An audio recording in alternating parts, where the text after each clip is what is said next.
Welcome back to another episode of Out Loud Geek, where we discuss news and views about pop culture, science fiction, fantasy, food, cooking, the outdoors, and more. Several new movies opened this weekend that ended on April 14th, 2024, but only one of them earned enough revenue to be in this weekend's top 5 movies at the domestic box office. But before proceeding, I'd like to ask everyone to please like this video, please subscribe to this channel, and please press the bell to receive notifications. Thanks!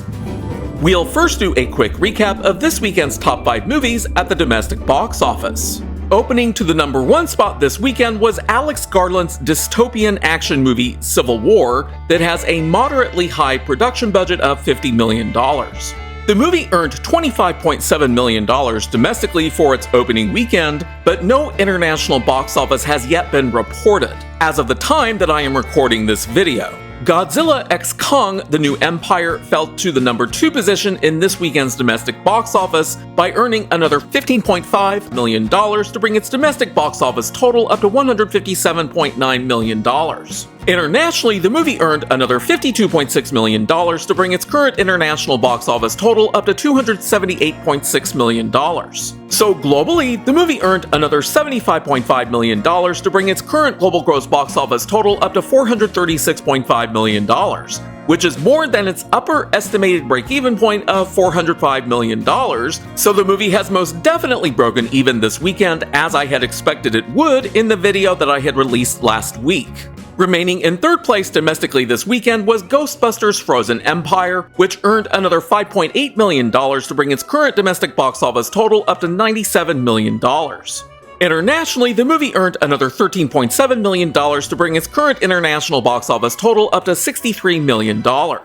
So globally, the movie earned another $21.8 million to bring its current global gross box office total up to $160 million. In fourth place domestically this weekend was Kung Fu Panda 4, which earned another $5.5 million to bring its current domestic box office total up to $173.7 million, which allows it to remain as the second highest grossing movie domestically for 2024 to date, behind Dune Part 2. Internationally, the movie earned another $36.6 million to bring its current international box office total up to $279 million. So globally, the movie earned another $44.2 million to bring its current global gross box office total up to $452.6 million. And finally, in fifth place domestically this weekend was Dune Part 2, which earned another $4.3 million to bring its current domestic box office total up to $272.1 million, which maintains the movie as the highest grossing movie domestically of 2024 to date. Internationally, the movie earned another $16 million to bring its current international box office total up to $411.8 million. So globally, the movie earned another $23 million to bring its current global gross box office total up to $683.9 million,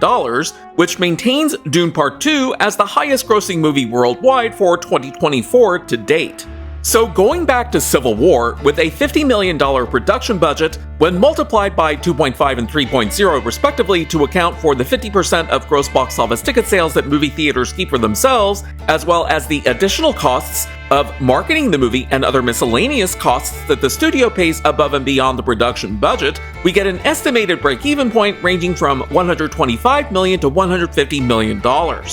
Using a range of possible average weekly drops from 30 to 40%, I can project that this movie's final domestic box office may range from $64.3 million at the low end, $73.4 million at the mid-range, and $85.6 million at the upper end. Given that there aren't that many foreign countries where Civil War is supposed to be released, I have serious doubts about this movie's potential ability to break even, because it would need to at least nearly double its projected final domestic box office to achieve that, which implies that it currently needs a domestic share lower than 50%. But given that the plot of this movie is so US-centric, it may not have that much broad appeal to people living outside of the US, which would suggest that its domestic share will probably be more than 50%.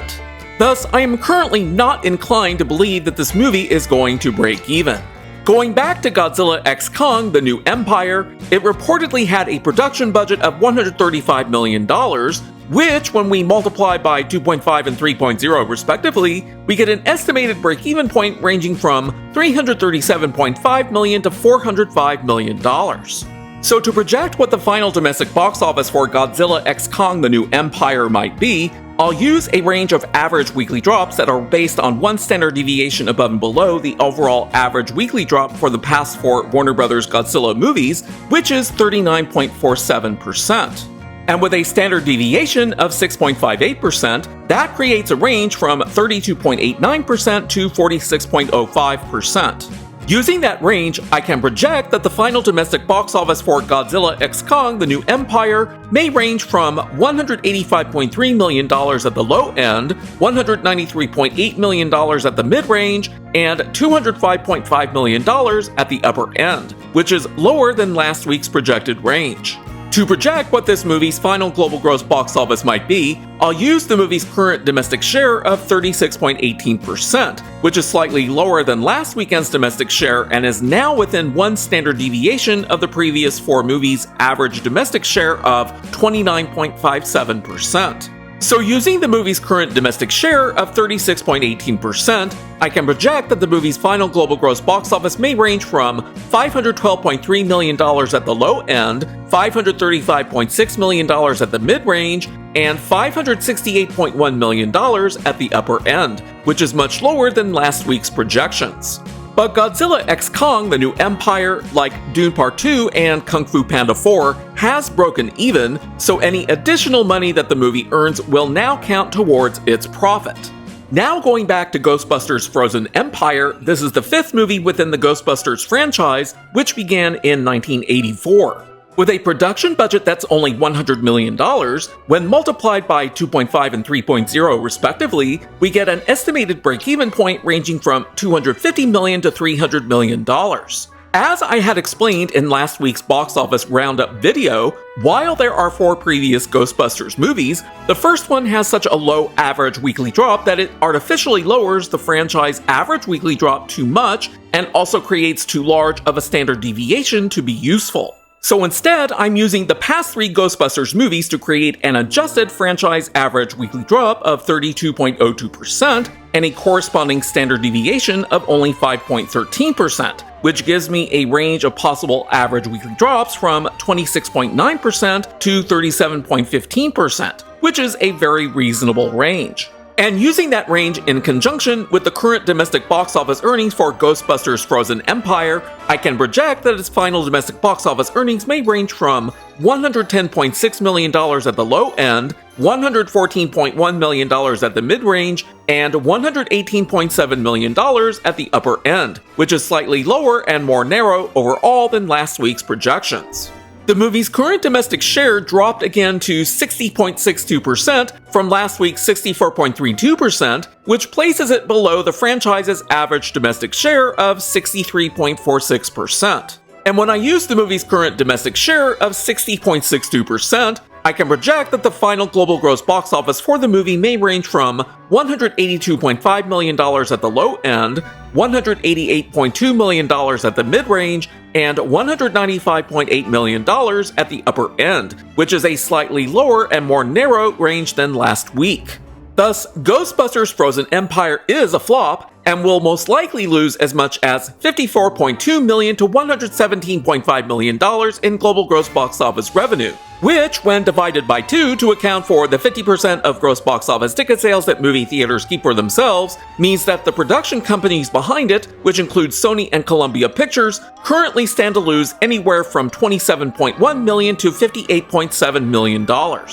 Going back to Kung Fu Panda 4, this is the 4th movie in a franchise that has a franchise average weekly drop of only 28.52%, which is somewhat low, and its standard deviation is only 0.49%, which is incredibly low. In order to project how well Kung Fu Panda 4 might do domestically, I decided to multiply that standard deviation by 10 so that I could create a broader possible range of average weekly drops from 23.66% to 33.38%. And using that range, I can project that the final domestic box office earnings for Kung Fu Panda 4 may range from $189 million at the low end, $192.7 million at the mid-range, and $197.6 million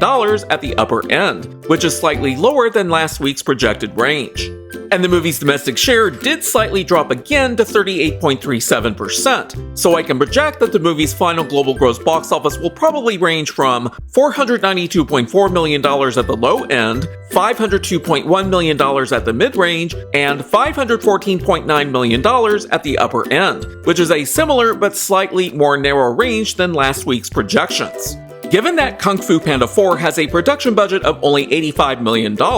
when multiplied by 2.5, we get an estimated mid-range break-even point of only $212.5 million. So like Dune Part 2 and Godzilla x Kong: The New Empire, Kung Fu Panda 4 has already broken even and is profitable. And finally, going back to Dune Part 2, which is the last movie that I'll be talking about in this video, using the same range of possible average weekly drops from 32.86% to 42.86%, as I had used in previous week's projections, my revised projections for this movie's final domestic box office earnings now range from $281.4 million at the low end, $283.6 million at the mid-range, and $286.3 million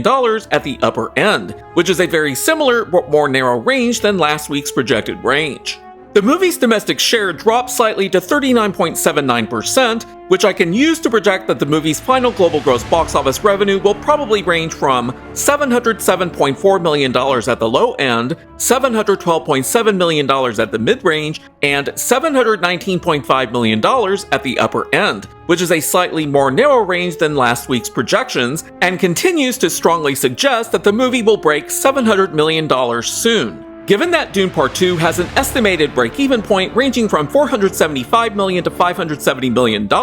which is calculated by multiplying its $190 million production budget by 2.5 and 3.0 respectively, the movie has already made bank. So while Ghostbusters Frozen Empire is a definite flop, Civil War is a probable flop, while Godzilla x Kong: The New Empire joins Dune Part 2 and Kung Fu Panda 4 in being profitable movies for 2024. Thanks for watching today, and a huge thanks to everyone who has subscribed to our channel. We appreciate your support. If you enjoyed this video, please press the like button, and please feel free to share a comment. If you'd like to help support this channel, please press the red subscribe button, and please press the bell to receive notifications for new content. You can also find us on Facebook, Instagram, Threads, and Twitter by clicking on the links in the description. Until next time, this is Out Loud Geek.